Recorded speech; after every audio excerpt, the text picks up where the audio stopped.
Welcome, everyone. My name is Anita Manwani, and I'm the president-elect for Thai Silicon Valley. I'm so delighted to welcome you to another great session of My Story, which has been hosted by Naveen Bisht. Naveen has been a long-term volunteer, board member at Thai, and he was the architect of this My Story session and continues to bring us amazing speakers for every session. Naveen's also a serial entrepreneur, and today he brings us a very unique entrepreneur, a man who says he is shy, but a man who has gone to great heights, not in our traditional Silicon Valley technical environment, but I think it is such an inspiring story. And Thai, as you know, is all about entrepreneurship. We are into providing networking and incubation and education and funding, all sorts of things to foster entrepreneurship. This is a reminder that we are in our 30th year and we learn from every entrepreneurial journey. And I'm sure you're all going to learn a lot. And another shout out for ThaiCon. We're only 43 days away. So remind your friends to join, register yourselves, suggest speakers, and we look forward to seeing everybody. We have some amazing tracks. We will be launching the website soon, and I am sure that we'll bring a lot of interesting speakers, and we have a lot of interesting speakers lined up at Thai. So over to you, Naveen, for this incredible journey from Anil Yadav. Thank you, Anita. Thank you so much for a kind intro. So today, good morning to folks. Some of them who you are attending from other parts of the world, where it's morning, and evening to the folks who are here in our part of the world. And so a few housekeeping items. So please write down your questions for our amazing speaker to answer in the Q&A section of this screen. And so we'll try to cover as many as possible after the the quick presentation by our speaker. So we have an amazing speaker, like Anita mentioned yesterday. Sorry, not today, just now. So usually you've seen that we have done a lot of high-tech entrepreneurs, and so I thought it'll be great to hear the amazing story of how our today's entrepreneur who's going to speak, Anil Yadav, has done in a non-tech world to an amazing heights. He has grown his company to.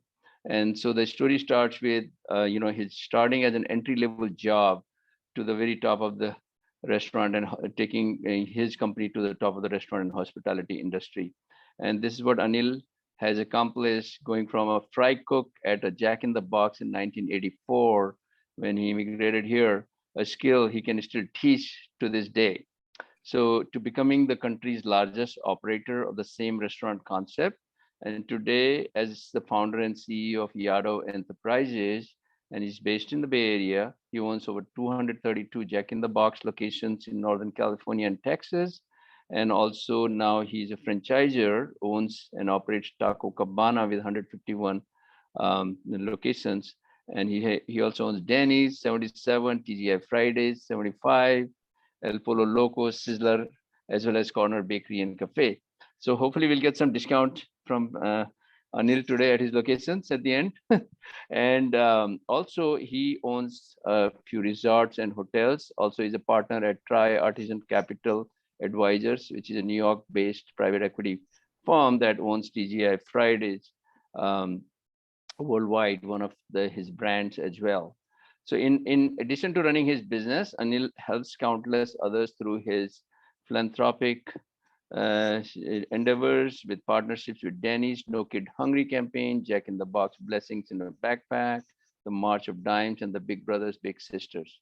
In addition, he contributes to a program of international broadcaster Univision to provide scholarships to high achieving Hispanic students. So without taking too much of thrill from Anil's story, and I would like to hand it over to Anil Yadav to share his exciting, colorful, and amazing entrepreneurial and professional journey with us this evening. Let's give him a big round of virtual applause. Here to you, Anil. Thank you so much, Naveen, for such a kind word and flattering word. again, it's an opportunity and to speak and privilege to speak in front of you today. Like Anita said that I'm a shy person. I'm actually mic fright. So if I get a little bit of stuttering or stall or pause because of that, so nothing else. But anyway, I can prat on about my stories, but to me, is the beauty of accomplishment is not in looking back. It is in looking ahead easily. As an entrepreneur and the business people, my drive and our drives are always based in what more we can do, what more we can improve and accomplish. Anil, do you want to share your screen? Sorry, I don't know. Yeah. Let me put that. That's a good point. Let's see. I need a high-tech support here. Share screen. Okay.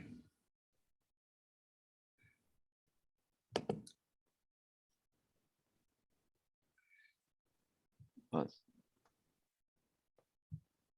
There you go. Yeah. So, yeah. Thank you. That was good. So, look, I think we are really living in the unprecedented times, the hybrid world, the lockdown world, and the mandate world. Actually, my hope is today to give you insight not only into my journey, but while offering you information to guide you on your own journey. I think I'm going to use our time today to focus on three concepts. The innovation of entrepreneur, the investment of an entrepreneur, and the inclusion of an entrepreneur. So let's start with the first concept, innovation. Actually, innovation starts by finding the things that generates excitement in you. When you do, you need to usually ask yourself two questions. Do I understand what is being done, or can I do it better? Usually, ultimately, our goal and dreams will only become reality if we look at the status quo and actively decide to reject it. In my case, I decided to enter an industry that is, and always will be competitive and actually needed desperately to change. I came to this country end of 81, so beginning of 82, basically, at the ripe age of 17 from Baroda, Gujarat. I spoke Gujarati, where I came from, and I think I left the speaking English to the scholars and geniuses, so I was really good in Gujarati. You can imagine after landing what challenges you can face from language barrier, and not to mention the cultural differences between lower income India, where we were, and the USA. The initial transition was tough, but learning the language and understanding culture and the customs were extremely important to me. Actually, trying to fit in with the people was something that was always in my mind because I was afraid of being outcasted. So naturally, I did what anyone in my position may do or would do. After a couple of years being here, decided to get a job. So few blocks from where I lived, I went and got a job at Jack in the Box. I think that was not even easy for me. I didn't go to one or two. I had to go to three interviews to get a job as making tacos and frying fries.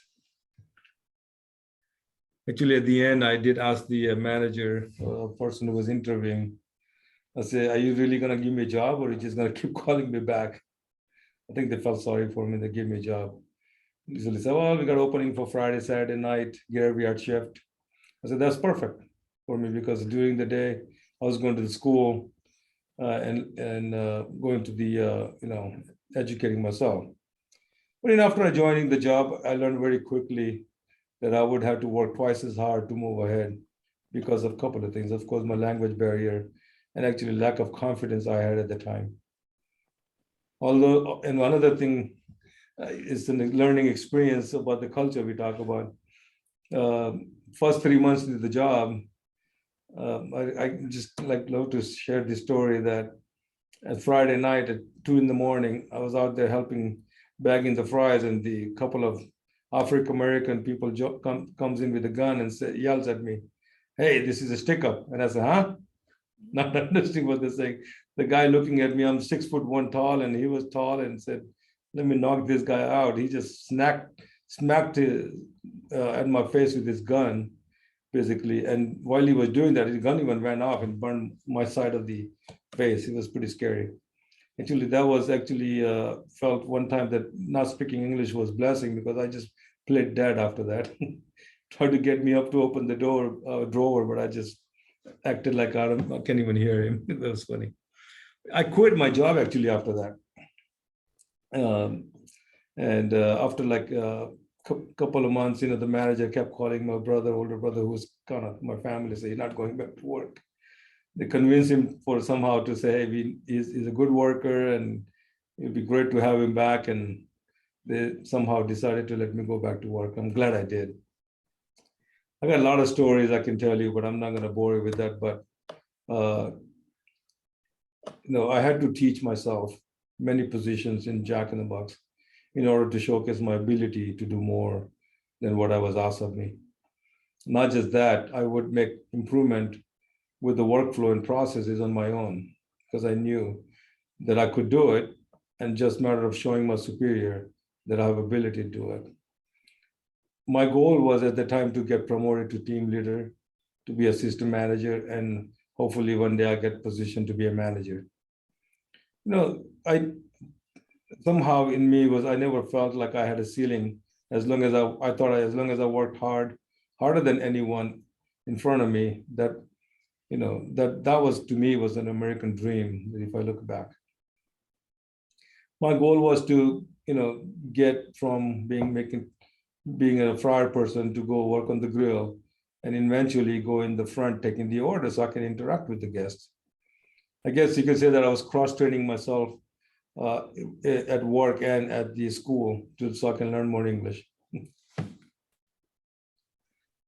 In my mind, I felt that I had to do more than the others to achieve the same result due to my predisposition. I needed to be innovative in my approach so that my boss would notice my work. I needed to be able to execute the position ahead of me and do it better than I had been done in order to even be considered for it. So basically, I just kind of wanted to showcase that, hey, I'm here, I can do better, consider me for any opportunity. The second piece, as I mentioned, is investment, right? The avenue of investments are as wide as people are willing to invest. But there are three things that must in harmonious alignment: the person, the prospect, and the passion. People actually don't care what you know. They usually care about what you know. I mean, basically people don't care how much you know. They actually care what you know. They've, tried to say that 5 times. I'm getting myself tongue twisted. Your feeling has to walk alongside your fact. In my case, they needed to see what the fry cook would become. I never thought when I went to work for Jack in the Box that I would be where I am today. Where I stand right now, I own and operate close to 600 restaurants. And as I'm also a franchisor of a couple of brands, as you heard. Before all this, I was studying electronics engineering while working at Jack in the Box, due to flexible hours. I was totally invested in everything I was doing at work. Wanted to continue to do better and prove that I could do more. My mission was to show that not only do I know what I'm doing, but I'm extremely passionate about what I do and what I know. I knew who I was and what I was here to accomplish. Once I acknowledged an opportunity or prospect, the only thing left was let my passion guide my effort. Your slides are not advancing. I don't know if you do that. Well, this was actually where I borrowed. This is where I came from. So sorry to interject. Yeah. It wasn't like this when I came here in '82, but it was pretty good. This is basically age of 17 when I came. I went to 1 year of high school, and that's what I graduated from Sequoia High School in Redwood City, basically. So that's what it is. This was my first job where I got a job, and this was a beautiful looking uniform that they had with the cap that you guys can appreciate that we had to wear. And behind the picture, that's me when I was born. So I have one of those pictures. When we moved to, this is actually the apartment where the Redwood City, when my brother was managing 10 units motel, and that had the unit that where he lived and stayed. I would say, if I had to guess, it was probably 500 square feet space, where 8 of us were in the same place, 9 of us, including my Bobby. So there was a pretty interesting transition. This was a Jack in the Box that had my first job. So basically, when I talk about 3 top entrepreneur things, third was inclusion. I mean, that simply meant for that your vision should be painted alongside you. You probably heard this quote. Dave Packard said that successful, you had to be hard-headed and soft-hearted. You have to be hard-headed and soft-hearted. Result must rule, but people must matter. And after a while, Jack in the Box as a fry cook, I've managed to work up the rank until I was promoted to a manager of San Jose location, which you guys can see. It was an old Jack in the Box. It doesn't look like this anymore. While I was the manager of the restaurant, customer came and asked me if this store was managed by corporate or franchise. I had no clue what that meant. So at that point, I had, kind of went back and tried to understand what that really actually meant. And the idea of becoming franchisee developed in my mind. Of course, curiosity got the better of me after that. After learning the difference between the two, I began really paying attention to Jack in the Box. At the time, actually, by luck or by the timing, Jack in the Box had sent the memo out, and with the following message that they're looking for, they're going to franchise a corporate restaurant and actively looking for a prospect for a franchisee. Actually, almost immediately, I applied to become a franchisee. At that time, not an ounce of hesitation. For a kid that barely spoke English and lacked confidence, this was the most confident I had felt about anything at that point in my life. It was as if the fruit of my labor was just finally beginning to blossom. I thought I could manage this store at the highest level. Why couldn't I own it? I chose to challenge the status quo that day. I applied for it, and due to my performance at the restaurant as a manager, I was approved as an operationally after the interview. But then after they offered the store to purchase, with the help of really friends and family, and to this date, I thank all the support that I got from my brother and my sisters. I was able to, put down payment together, and I bought my first restaurant in 1989. I still have the location. I visited every so often to remind myself where it all started. What spoke volume to me that also my family and friends took notice of how hard I was working, and they knew that I would never settle for less, that I would show up day in, day out to do whatever it took to succeed, the belief in something that I will never take it for granted.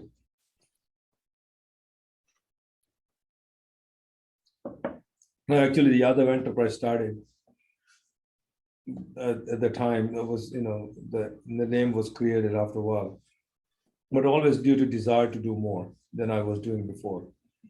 And I still feel that way to this day. My mission every day is to stay on path of evolution that necessitates the success. Maybe the best advice that I can give you today is to outline 5 principles given by the Strive Masiawa. When I learned and researched about the Zimbabwe's first billionaire, the Strive's five, when he founded his company, Econet Wireless, the telecom license in Zimbabwe were dominated by government. The government in the country ruled by dictator Robert Mugabe. Strive actually sued the government for Zimbabwe and fought patiently.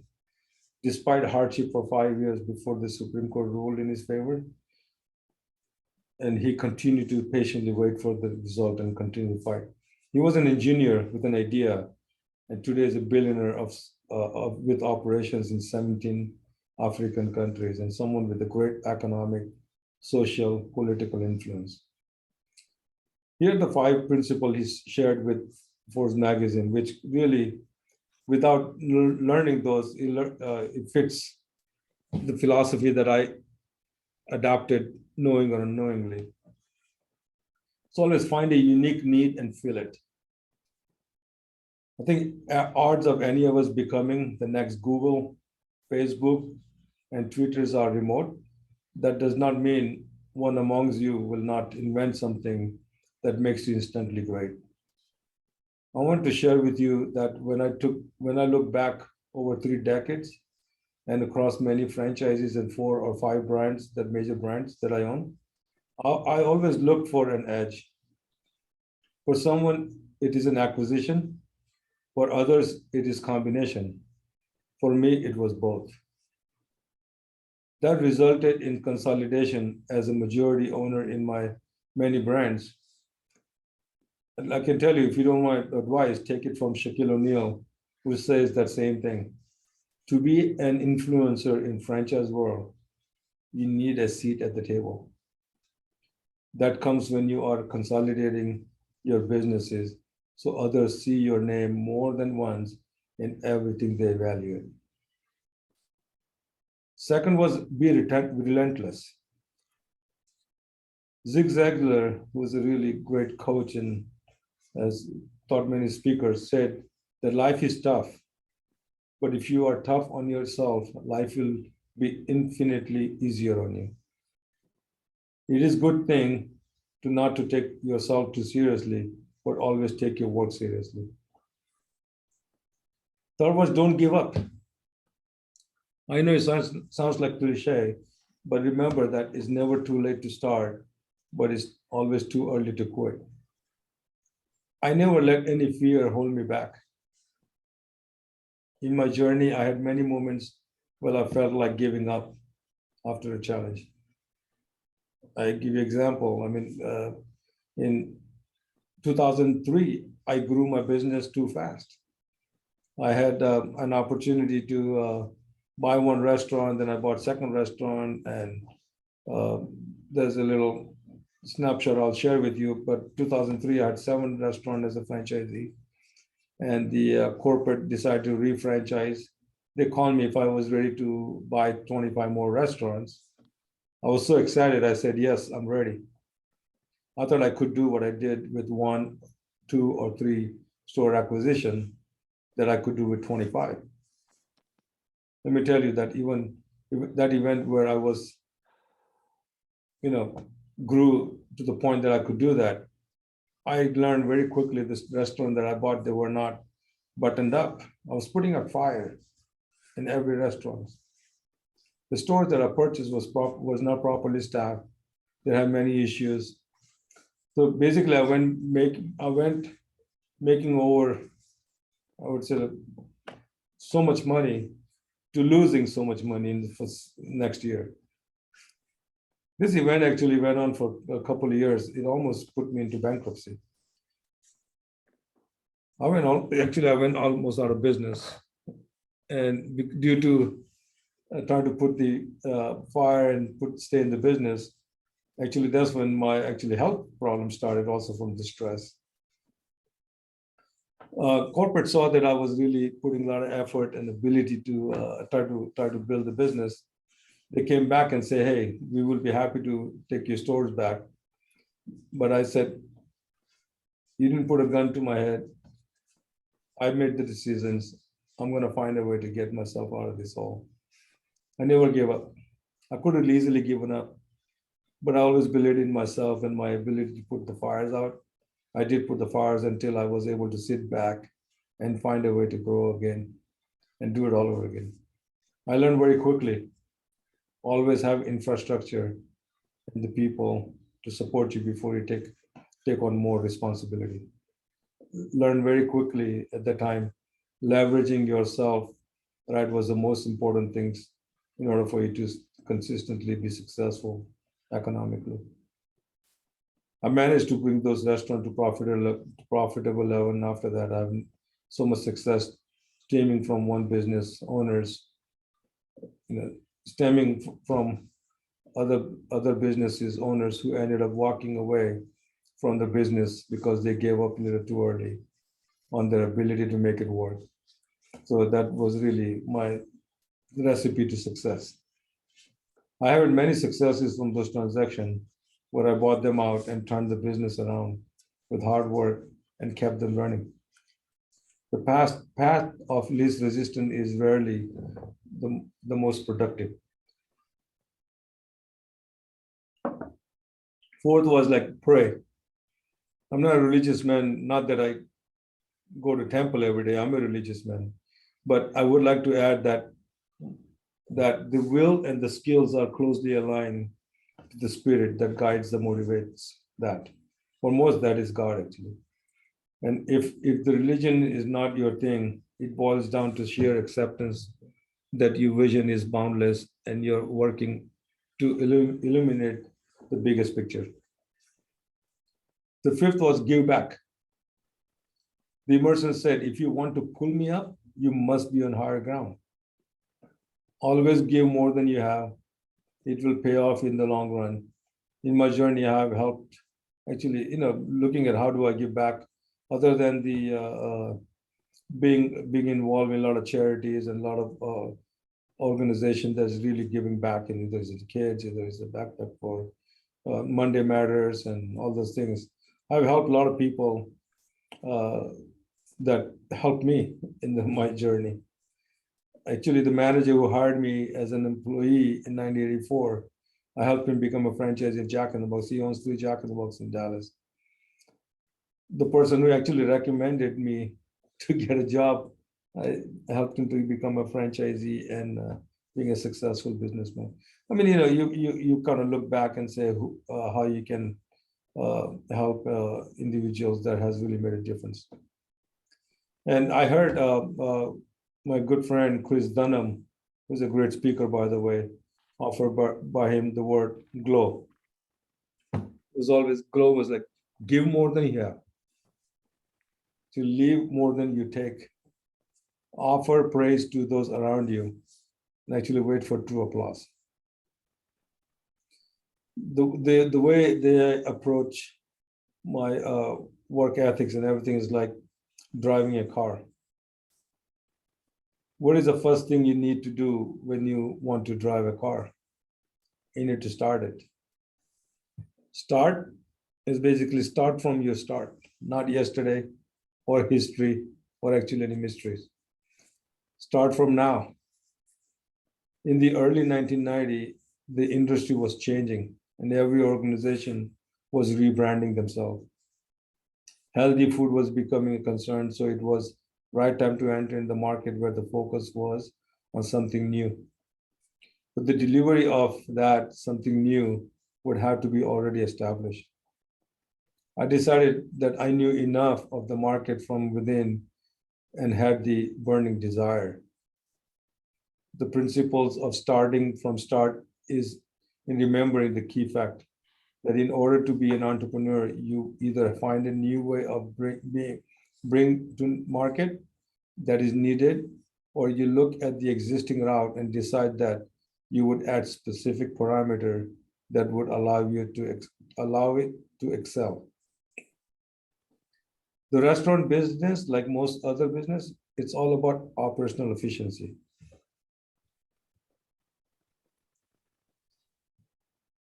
I even remember that after I applied for franchise and I was approved, I had a regional manager showed up and tried to encourage me to not to go franchise, but discouraging me in a way, saying it's risky. You have a great job. I'm going to promote you to district manager. I'll give you a raise. you're taking a big risk becoming a franchisee. Actually, I smiled and said to him, thank you. I will take your risk, but I'm still going to franchise. That actually gave me more strength about my ability to start. Second is shift. Then adjustment needed from status quo.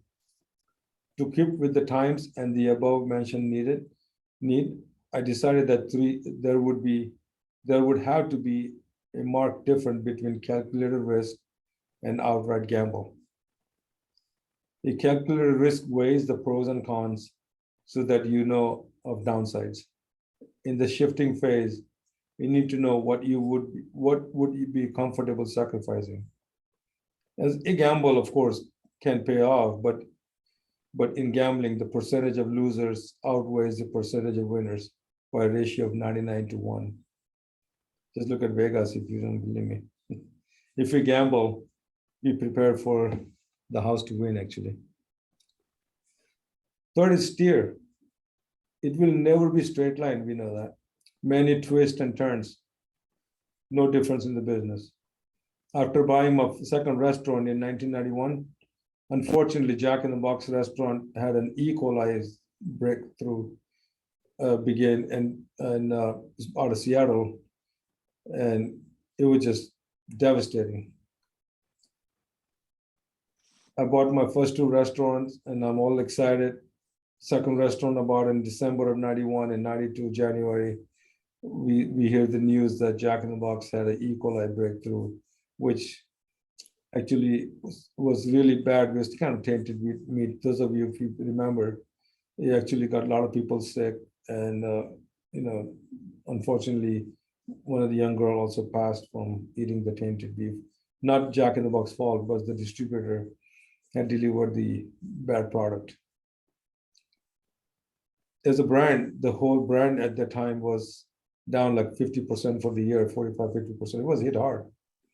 But I was determined to do all that I could do to facilitate my success. In start feeling bad, I didn't want to be stagnant, and I don't want to feel bad about it, the situation. So I beginning to do things that no one ever did. I started delivering the food to customer within the 5 miles of my restaurants. Actually, I can say that I invented the QSR delivery service back in 92. I would set up a special day of burger of the day. I found a way to be creative and market at location. I went to people, businesses around, reminding them that I'm the same restaurant that you have trusted. I'm still, whatever happened, it was an isolated incident. Started to build the trust. I didn't get stagnant on just feeling bad about it. That's a principle I have adopted in the years since, I kept the main thing as the main thing. In business, you react, you assume everything is critical. In reality, you need to respond, so you give yourself time to evaluate. Reaction is usually immediate and emotional. Response is timely and evaluated.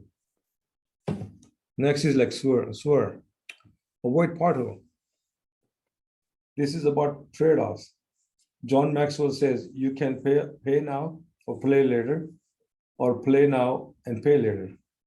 I think you have to decide what you need to swear from in order to actualize your dream.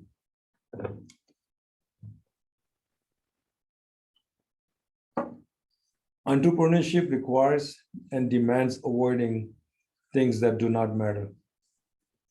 TIE as an organization has many of its members belonging to same culture, countries, and conversations. I decided early on the success to me would come more through integrations and less from irritation.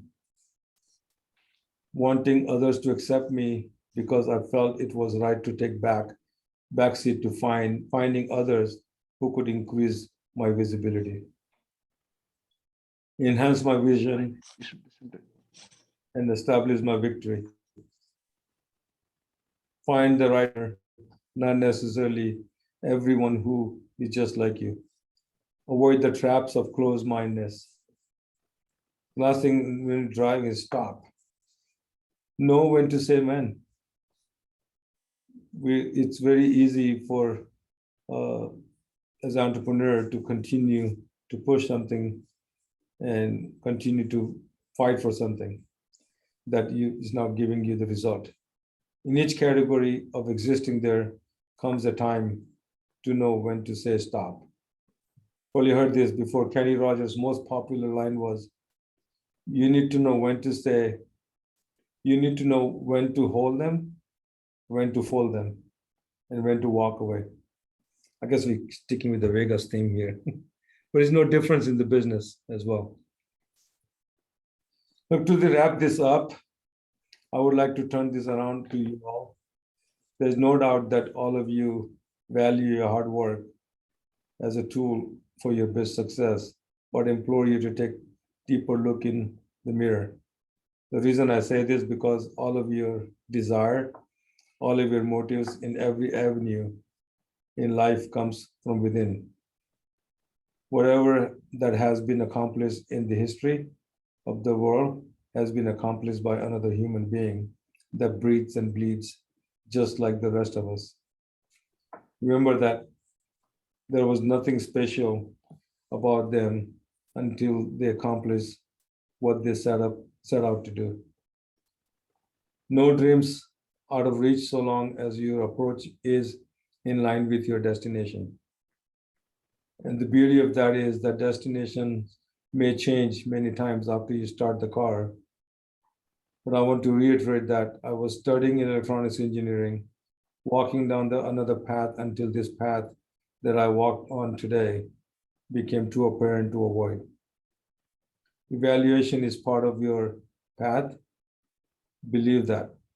I would not have this without the others. I guess trust in yourself, trust in your process. It will differ for everyone, but one constant is believe in yourself in the face of challenge, that strong diamonds are forged under the hardest pressure. I forgot to kind of show that a couple of slides here. You'll see this luck. Luck to me has been labor under correct knowledge. It's always been that you keep working hard. Actually, I should have put my name, was not said by Thomas Jefferson. You work hard, do the right thing, and you'll find the success and you'll be more luckier. This is Jack in the Box, this is Denny, and this is my family. Of course, I got 3 beautiful kids, married for 32 years, and that's my daughter-in-law, who's just my son just got married. So it is, thank you. So I hope this short information has helped you anyway. Thank you. Thank you, Anil. Thank you so much. Amazing story. You know, obviously there are a number of questions from the attendees. Let me start with one. Starting. Do you want to stop sharing your screen? So also. Let me do that. Okay, great. So thank you so much. Really amazing story. By the way, even people who had attendees, Neha was telling earlier that they had sent messages thanking you that we are hosting this story. Have you shared your journey and how they have been so helped by you? So kudos to you for not only just being yourself, but helping others become successful entrepreneurs. Even there are some in the question Q&A side also will be coming through. Right. So one, let me just always start with the first question. So I was reading this multi-unit franchising magazine. You know, usually I just did research on your side, and I think they have had 3 articles starting from 2008, 2012, 2018. And so one of the question was that one of the statements you made there was that much has changed in the marketplace, not all for the better, and competition has been in a more discounting mode. Government intrusion is another significant factor, challenging factor that you all have been facing in that market. And consumer demand and technology has also changed the way you do business. So could you elaborate a little bit more on these 3 points, like competition, the discounting mode, government intrusion, as well as consumer demand and technology, how it's changing? Well, no, as I said earlier, this segment of the business is very competitive, right? I mean, in a way, if you look at the business, the pie has not growing. Everybody's fighting for the same businesses that you're out there, right? So everyone's really trying to figure out what is the best way to attract the guests in their 4 walls. And that has forced a lot of businesses to do things that fundamentally you may not want to do. Either is discounting, either is enticing people by giving the food different way, innovating the product that you not normally can get in this QSR space. Technology piece by creating the either is a digital menu, either is a third-party delivery, either is the curbside pickup and digital menu, or you look at the online app. All those things has created so many different avenue of to create the day part that didn't even exist. So then you talk about government intrusions, the legislatures that makes it harder. Either is the calorie counts you have to put on, or either creating these workforce requirement that makes it difficult, either from the food quality, you name it. I mean, I can go on the list of things that creates that kind of problem. So it always has to be constantly and watch out for those challenges, and then continue to innovate in order to be successful and try to fight for the same business. It's never been easy. Yeah, thank you so much, Anil. So let me start with the audience first question. It's from an anonymous attendee. How challenging do the local laws and high costs in California make it to operate your restaurants in that state? Thank you. California, I mean, I do business in about probably 19 different states. And I can tell you that California is one of the most litigious and most complex from the legislations. And this, of course, the labor pressure, what you're hearing, and the challenges that it brings is becoming most difficult to do business. I think it's being in the, if I was not Californian from the time I had come here, I don't think I would have a energy and the desire to continue to grow in the California business, because it is one state that finds a roadblock for you to continue to make a difficulty. So from legislations to labor pressures to the cost of livings, you name it. I mean, the business is continue to be very difficult here. It doesn't seem like it's getting easier than it needs to. Thank you, Anil. So second is from Poonam. Hi, Anil. A truly inspiring account of your successful journey as an entrepreneur. What has been the biggest challenge in your journey so far? I can tell you, I never normally use this in my career as a minority or being different part of the ethnic group than here. Earlier, I would say the biggest challenge has been for me, the people to believe in you, that you have ability to really break through and take this your company to this level. So I always felt like that you would have to work twice as hard, continue to prove yourself again and again, that you not only that you have ability to do it, but you actually can do the bigger and better. Other than that, and that not that ever stopped me, because the glass ceiling that I felt that they put on you, always have shattered it by showcase that I can do better than the others, and I have the ability. The people finally gave me opportunity.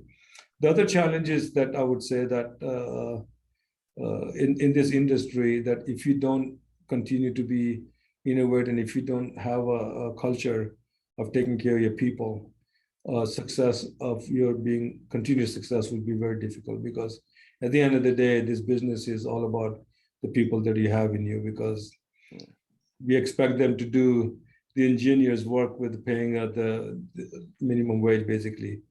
So it's all about creating the culture where they feel like they're appreciated. Thank you, Anil. Next question is from George Abraham.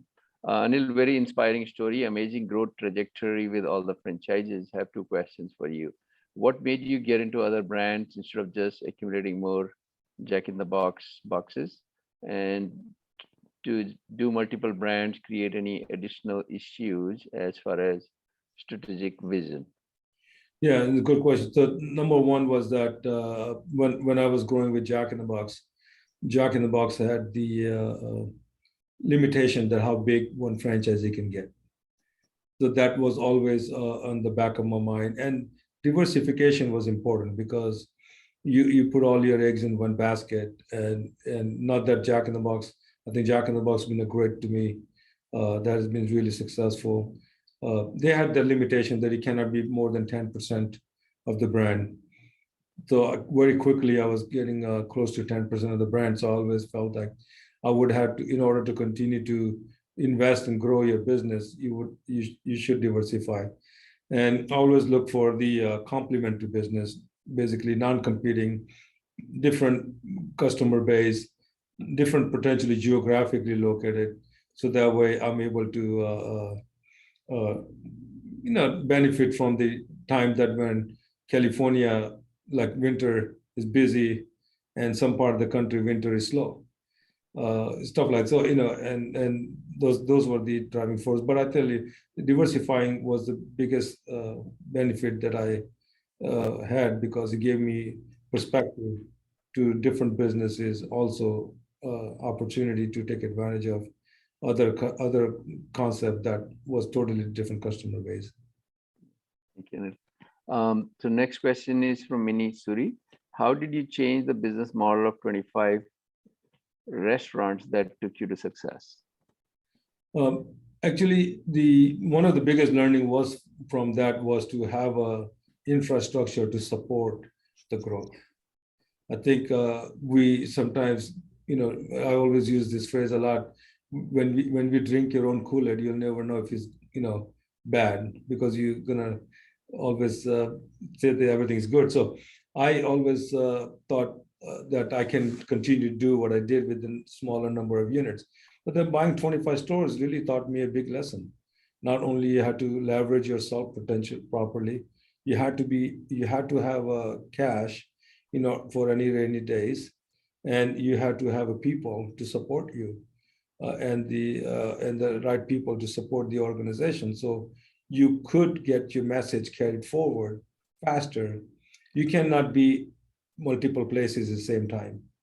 And that's one of the things that I always did after that. Always had a strong operator, a strong support system before I decided that I would decide to grow. One question I wanted to ask you in the middle of, there are a number of questions, by the way, thinking there. So we might go a little over. So obviously, I'll ask you at that point if you would be able to answer those also. So question, mostly in the restaurant business, if like in the typical technology companies, entrepreneurs we host, obviously the rounds are either they will bootstrap it or they will get angel funding, then they go to the VC funding, that route, right? So you had mentioned earlier when you're talking about your journey, the early ones you got help from your family, etc. But in order to, how does the funding process when you start growing more and more, is it more like bank loans? Because obviously there are, I guess, the fixed assets you have, or how does, maybe you can elaborate a little bit more for the audience who want to get into the non-tech entrepreneurship, and I'm sure there are a lot of them who want to diversify as well. Yeah. So basically, these restaurants are financed through cash flow. When you buy these businesses and you even pay $1 million for location, you really don't have any assets other than your equipment and the leasehold. And so there's a lender that specializes in this field. So they basically look at your cash flow and trajectory. They project from there to see how much you can borrow and how much you'll be able to service the debt with.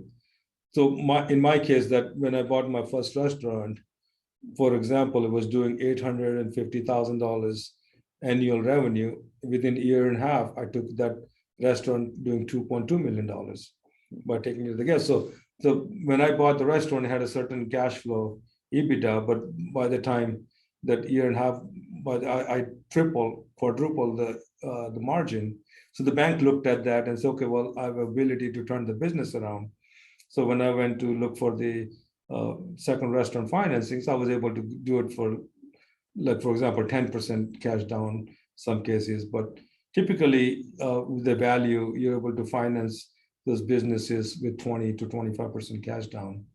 And I just basically continued to build the cash from the business that I own and went to buy next one, then built more, then use the same amount to buy more. So, but there wasn't anything like equity investment from private equity or anything, or later on you got No, into that? not for me. No, the private equity investment was used only when we bought the TGI brand back in Right. Got it. all this. I was fortunate enough to build the equity within my own businesses, so I could leverage my existing infrastructure to get more funding to do more things. Yes. Typically, look, I mean, if you do it right, you will see 20 to 50% cash on cash return in your business. So if you can do it properly and discipline yourself and make the right operational, decisions, you're able to recognize that. I mean, in my case, I mean, from $850,000 per store, I mean, we projecting to hit $1 billion for our company this year. Right. Right. So, and so you're able to showcase that growth. The bank believes in you. Basically. Yeah, no, and also because in that one of the articles I had read, you had done 625 million in revenue in 2018. So I had a question during the pandemic in the early on, did you see some hit into that, or how does that, and then obviously now you looks like grown it back to almost billion. Yeah, well, the pandemic definitely was very devastated from any angle you look at it. But the few segment was hit hard than the others. The drive-through things obviously did fairly well because everybody else was shut down, the dining business. So people were able to go through in the drive-through to buy the food. So our fast food segment did extremely well in the pandemic time. But the sit-down restaurant completely was shut. We were shut down for 6 months, as in some restaurants were longer. So 2020 was an anomaly that is miracle that we had able to find a way to survive, and because of our I mean, we were able to make it through because our balance sheets and the leverage was right, and a lot of banks worked with us. A lot of lenders not only gave us a deferred payment, but even landlords were deferring the rents because of the long-term relationships and everything else. So help of all those people around us helped made us through. Then now, after we all know that, and you can see the IT industry as a flourish in this pandemic time because of the shifting the mindset of how people working from home and all these things. And so you guys know the story from that angle, how successful that's been. But the demand and people cooked up for years has helped us come out of it. So for blessing that feels like that we are, if we can hire enough people now, we probably do better. The staffing is the biggest challenge right now. I'm sure like the Jack in the Box or the drive-through, then whereas TGI, those are the sit-in kind of restaurants. So it also helped you. I think this diversification in a way, right? Yeah, it was diversification, but actually it's forced a lot of the brands to innovate themselves and get themselves out of the comfort zone. A lot of brands didn't have a digital app, didn't have a curbside pickup. We didn't have a third-party deliveries that kind of. So everybody were forced to kind of innovate to create that kind of business model to survive. Thank you for sharing. So next question from Bradley in the ranch. How did you handle such phenomenal success as an entrepreneur and still remain so humble as a human being and still remain shy? I give credit to, actually my wife has always reminded me to be humble. Don't forget where we come from. But beside that, I mean, look, I remember the day that I worked for Jack in the Box. I remember first day I went back home crying because I had to wash dishes, clean toilet, and the things. And my mom was almost thinking, why you had to go to work? Don't go to work. So I remember those days. I remember picking up the brooms and being in trenches. I don't think I forgot. I mean, we still live in the same mindset. I mean, so I don't know. It just built in me that I don't take things for granted, and I think people matters to me a lot. And my success is not come just from me hardworking. It's the people that are around me. They have really taken care of me, and I'm really blessed to have those individuals who cares and really makes my life easy. I have people working for me since the day I bought first restaurant in 1989. I still have those people around me, and 10-year group that I have is really, I'm very blessed. Nice. Thank you. The next question is from Aubrey. Amazing and inspiring life story, Anil. Thank you. What was a major point or incident in your entrepreneurship life when you almost gave up? What made you press up in your journey forward? Please share those crucial moments, decisions, and efforts made to overcome the obstacles. Yeah. See, the biggest scare that I had when I was going through those financial economic challenges when I grew too fast, I would say. Unfortunately, I developed the health issue at that time too because of going through all this. I think the blood pressure, you can think about all those things that creates the stress that started with me. You know, I sat down and said, look, I mean, I'm still young. I mean, maybe I can start all over again and just kind of walk away. But I never thought that it was not in my bone to give up. I think with the support that I got from family, support from the people that was around me at the time, that kept me going. I said, I can do that because I've done it before. I can do it again. And I can also credit Jack in the Box at the time when they saw the effort that I was putting in, and I was not giving up. They actually helped me sell another 6 or 7 profitable restaurants at a decent price. So I was able to blend all that success and then really fought it out. And I was giving up was not an option. It was never in my mind that came. So I don't even know how to answer that. Yeah. So that's one thing good, I think, about all immigrant entrepreneurs. There is no looking back. You're in it, you better keep going. Right. You know, one thinks about it, like 32 years of success. And when you look at your growth trajectory, right, you always hear about that what goes up comes down. And Yeah. it always scares me. And that's why I'm continuing to fight to be innovative, continue to look for the growth, not because I want to do more or I want to have a number of units and I need to have more stores. I always believe that if you stagnate yourself, you go backward because now you're getting yourself comfortable. You're okay to make dollar.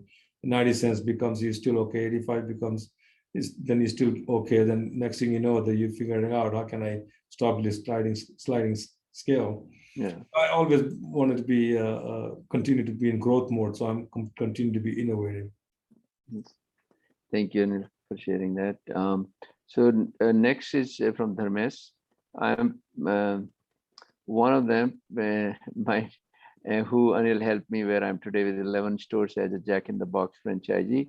I always look up to him and try to apply what I have learned from him in past 15 years. I just want to thank you, Anil, in front of everyone for what he has done for me and changed my life and family. So it's positive and gratitude to you. And next is with another anonymous attendee. With so many restaurants, I assume you had to recruit investors to help you build restaurants. I think we asked a little bit, but how did you get investors to believe in you? If you want to elaborate a little more.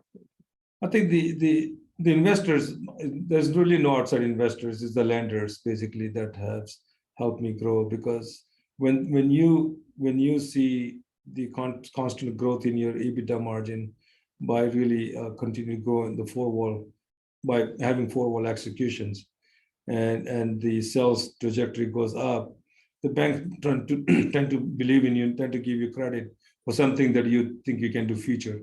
Because it's all about making them understand that the efficiency that it can bring after you buy this business or you build this business.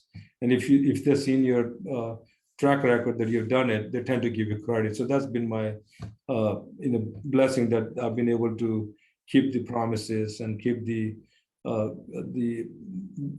trajectory as I promised in that. And they have never said no. I mean, I've been blessed to have the lenders that are around me to give me more money than I need. Yeah. Thank you. And Jayashree, next question from Jayashree. Huge congratulations to you, Anil, for achieving so much at young age. So proud of you. With recognition, success, and fame comes responsibility, and responsibilities bring stress. How do you deal with everyday challenges and stress? The question or compliment? No, how do you deal with everyday challenges and stress? I guess the question at the end. First was compliment, now the question, or the wisdom from you. I think, like I said, this I refuse to do business from irritations, right? So I don't let things irritate me. There's so many challenges comes, and one thing I know that I've learned over the years, that the problems will always be there. And there's always another day tomorrow, the next day to solve it. And try not to let get to me in a way. I really start from every day as a new day. I could be sleeping very tired and demoralized, but when I wake up, I put my foot on the carpet. I feel like I'm energized again and start all over again. So it's the nature that is built over. I've seen so much that I try not to let things get to me. Just deal with it. Thank you. So Anil, we already are 1 minute past 7, but do you have time, because there is still number of questions for another 10 minutes or 5 minutes? Yeah, sure. Okay, sounds good. So next question from Jagdish, again related to, I think, kind of well-being. As busy as you may be, how do you manage quit sleeping hours? How do I manage my sleeping hours? How about Yeah, when I sleep? adequate sleeping hours, not Yeah. just sleep. At least when I sleep because I had to be. I've been told before that, man, you need to, sleep kind of quietly, because when you go into deep sleep, that is sleep. Look, I think over the years, you get used to of getting number of hours sleep. That 5-6 hours been adequate for me, and but try not to stress more than anything. It's just, I don't think anybody, at least me, I feel like if I get 6 hours sleep, I'm good. I'm in good shape. So next is from Rafi, just amazing. So I guess expressing your, amazing entrepreneurial journey.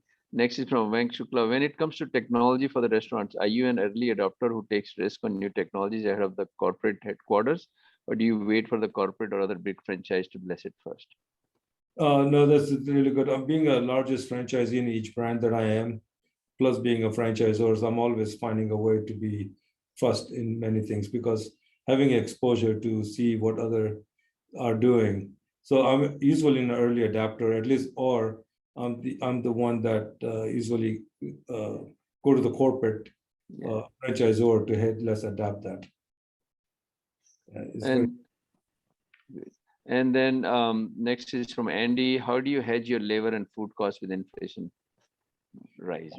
Right now, is the biggest challenge is to hedge that because the inflation has been hit very hard. But normally, we tend to hedge the lot of product to the level at least going out like year, 12 months to 18 months possibly. But it's been very difficult in this environment to even hedge, because a lot of our purchase has been like cost plus, and we usually work because you want to manage the business model by allowing them to also make money, but also allow it to have exposure to how they price their product. In this environment where the cost of labors, the gas price, and all those things, elements that impacts you, your profitability, so now it's all being passed through. So you could see the inflation has really impacted very hard.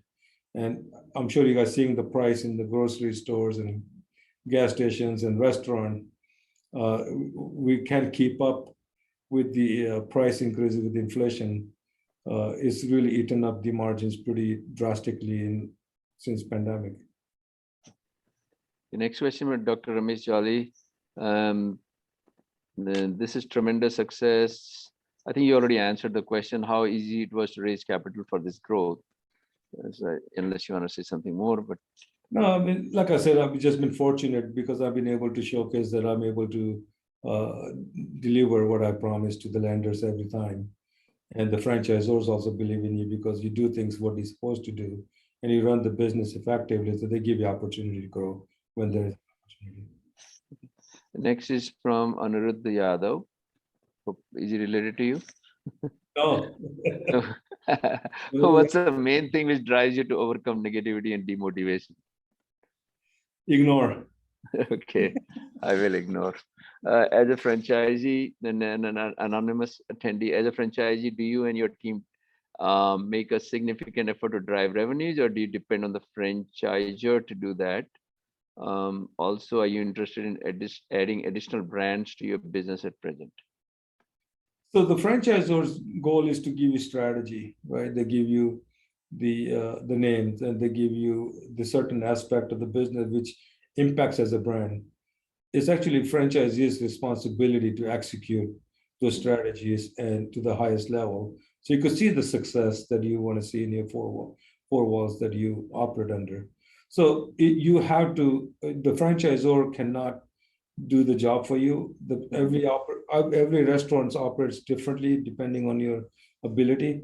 So you have to be really up to speed on how you run your business, from training, from coaching, the economic pay, whatever that goes. And I don't know the second part of the question I missed. Second part was basically, are you interested in adding additional brands to your business at present? Yeah, well, I would never say no to anything. It has to be right for our business. It has to be complementary. It has to help the current portfolio. I never grown sake of growing. I mean, I get the pitch to buy the restaurant every day, and it has to be right for us, and it's the right structure. Next question from Des Shukla. Could you please share some insights on how you scaled the business? How I do what? How you scaled the business?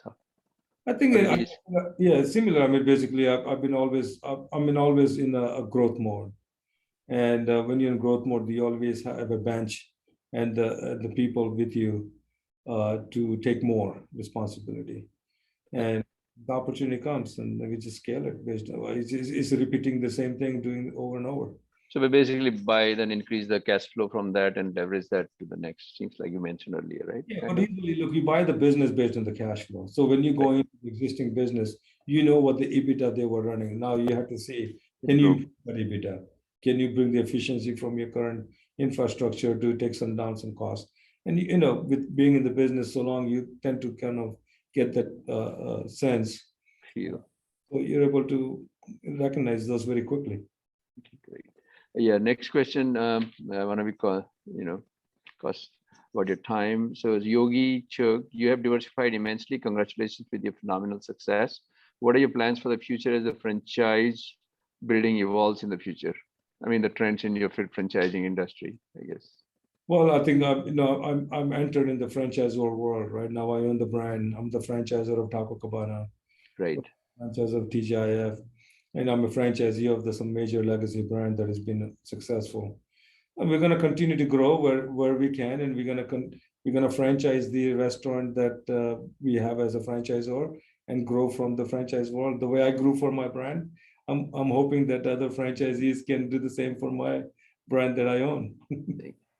Next question, Anil, is from Gulshan Bajaj. Anil, it's a blessing to have you around, brother. I wish you all the best. It's not a question. I'm wishing you all the best in the future also. Skip is the next one. He obviously has worked for many leaders. Working for you is a pleasure, and thank you again for all the gratitude to you. Lots of these wonderful folks. Angel Lopez, next question is again same thing. Thank you for inspiring and changing people's lives, especially mine and my family. God bless you. Inspire me daily. Thank you. Lots of kudos. Anil, you must have done something good, I guess. Thank you. And Mariam Klein, I understand that Anil also owns 4 golf properties. What inspired you to be part of the golf industry? Actually, I also had that as a question I was going to ask you later on. It's always looking for diversifications. And when I had an opportunity to buy the first golf course resort in San Diego area, it was just by, they were struggling. They were going through a lot of hardship because of the golf industry and the restaurant industry, and basically they didn't put money back. So I was able to I bought that from auction, basically from bankruptcy. And I really thought the restaurant was the easiest part for me. And if I can fix that, and the hotel, I had some experience because when we came to this country, my brother was also managing 10 units motel, and we learned how he has operated those businesses. So it was kind of diversified, and looking at 220-acre land in the middle of the city, I said, what's the worst thing can happen? I got myself in, like Miriam, the person we just talked about, she's actually one of my, the leader who oversees almost four golf resorts, very strong leader, and it's been really blessing to have them as well. Well, that's awesome. Thank you. So next question from Rajiv. Congratulations on your success and inspirational story.